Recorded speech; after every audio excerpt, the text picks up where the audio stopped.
tadi kita sudah belajar banyak tentang bagaimana kita itu mengontrol diri, bagaimana kita itu menjaga diri, terlebih kita menjaga lisan kita. Jadi mengurangi bicara dan perbanyak berzikir. Lalu zikir itu apa sih? Gitu kan. Zikir itu ya ibadah dengan menyebut berulang-ulang asma Allah atau lafaz Allah yang terkandung di situ ada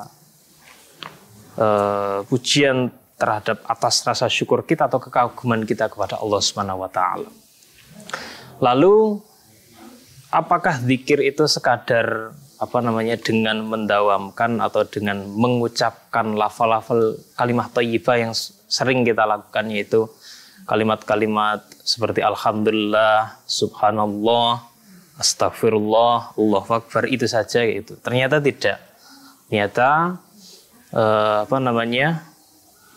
kita itu sesuai dengan profesi kita itu dan kita bersungguh-sungguh menjalani itu juga bagian dari zikir kita. Seorang guru yang dia itu mengajar berulang-ulang tiap harinya, atau seorang supir angkot yang dia itu bekerja keras di setiap harinya, itu juga bagian dari zikir karena mengingat-ingat kebesaran Allah Subhanahu wa taala. Terlebih lagi di kesempatan bulan suci ini, maka kita akan mendapatkan pahala yang luar biasa kalau kita melanggengkan atau secara kontinu, secara berkelanjutan itu sering melaksanakan ibadah, terutama zikir ini. Daripada lisan kita itu kita pakai untuk berkata yang sia-sia, ghibah, fitnah dan lain-lainnya itu, apalagi banyak sekali perkataan kalau kita itu ada di tongkrongan atau kita ada di pos-pos atau kita itu duduk dengan teman atau rekan kita. Mending kita pergunakan waktu-waktu yang panjang selama bulan Ramadan ini untuk berzikir kayak gitu. Lalu emang apa sih pentingnya berzikir itu? Ya, zikir itu yang pertama itu bisa menjaga koneksi kita kepada Allah Subhanahu wa taala.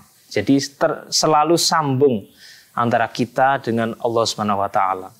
Yang namanya kekasih atau seorang, misalkan kita lagi kasmaran itu kan kita sering menyebut-nyebut nama kekasih kita kan kayak gitu. Nah, kekasih sejati kita kan Allah Subhanahu wa taala.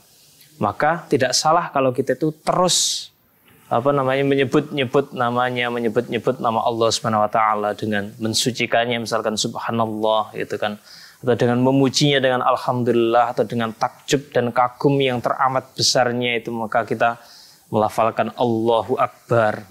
Atau ketika kita misalkan khilaf atau kita berbuat maksiat dan dosa, maka kita sering-sering atau terus berucap atau melafatkan astaghfirullahaladzim gitu. Atau kita juga bisa meniru Nabi Yunus yang dulu itu pada waktu beliau ditelan oleh paus itu, terus beliau itu melafatkan zikir berulang-ulang, yaitu la ilaha illa anta subhanaka inni kuntu minadz dzalimin, dan lain-lain lagi. Macam-macamnya banyak zikir itu, dan zikir terbaik itu adalah kalimat tauhid la ilaha illallah atau tiada Tuhan selain Allah. Dan ternyata zikir itu ketika kita baca Al-Quran itu juga bagian dari zikir gitu kan. Makanya kan ada ayat dalam Al-Quran itu walaqad yassarnal Qur'an fahal mim mudzakir. Jadi kita berzikir bisa dengan baca Al-Quran, dengan kita bersungguh-sungguh melaksanakan profesi kita, yang pada akhirnya itu endingnya atau goalnya itu kan kita mengingat Allah. Atau yang mereka itu fokus di riset-riset tertentu, terus akhirnya itu menemukan ketakjuban yang luar biasa atas dia itu meneliti ciptaan-ciptaan Allah. Pada akhirnya mereka pun tunduk, kagum dan takjub atas apa yang Allah ciptakan. Itu juga bagian dari zikir kayak gitu. Jadi mengulang-ulang menyebut namanya, asmanya, baik dengan lisan atau di hati atau melalui perilaku kita. Nah, itu kita bisa memperoleh pahala dari zikir kayak gitu. menjaga koneksi dengan Allah Subhanahu wa taala. Lalu apa? Ya ala bidzikrillahi tatmainul qulub taqarruban ilallah fa'lam annahu la ilaha illallah. Ketahuilah bahwa dengan zikir atau mengingat Allah itu hati akan senantiasa tenang, tentram gitu. Jadi menenangkan hati dan pikiran kalau kita itu sering berzikir kepada Allah atau melakukan zikrullah itu. Karena pada dasarnya memang manusia itu kan bersinggungan atau berinteraksi dengan orang lain sehingga dia itu kalut pikirannya atau cemas hatinya, gelisah tak menentu dan lain-lainnya itu, maka obat salah satu yang ditawarkan oleh agama Islam itu dengan zikrullah atau berzikir kepada Allah Subhanahu wa taala. Dan manfaat selanjutnya dengan berzikir itu tanpa sadar ternyata zikir itu menguatkan daya ingat seseorang. Makanya mereka yang hafid Quran atau mereka itu penghafal Quran itu kan mengulang-ulang zikir membaca Qurannya atau bermurojaah, pada akhirnya mereka bisa menghafal Al-Quran itu 30 juz, itu kan 600 atau 6.000 ayat bisa dihafalnya, itu kan luar biasa sekali, daya ingatnya luar biasa dengan mengulang-ulang itu. Dan memang Allah itu menciptakan Al-Quran itu untuk digunakan berzikir.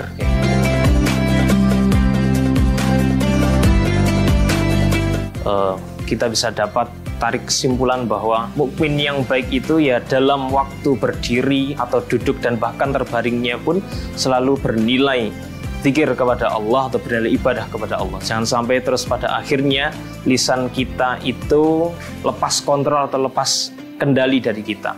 Lebih baik kita itu sebagaimana apa yang sudah disabdakan oleh Nabi, faliyaqul khairan aw liyasmut, yaitu berbicara yang baik atau diam. Tapi manakala diam itu terus akhirnya martabat kita itu direndahkan atau dilecehkan, bahkan marwah dari agama kita itu direndahkan, maka kita pakai perkataan dari Sayyidina Ali, yaitu qul haqq wa la kana murran, katakanlah yang benar walaupun itu pahit. Demikian apa yang sudah kami paparkan pada kesempatan kali ini. Mohon maaf atas segala kekurangan. Atanawwahu wa iyyakum billahi fisabilil haq. Fastabiqul khairat. Assalamualaikum warahmatullahi wabarakatuh.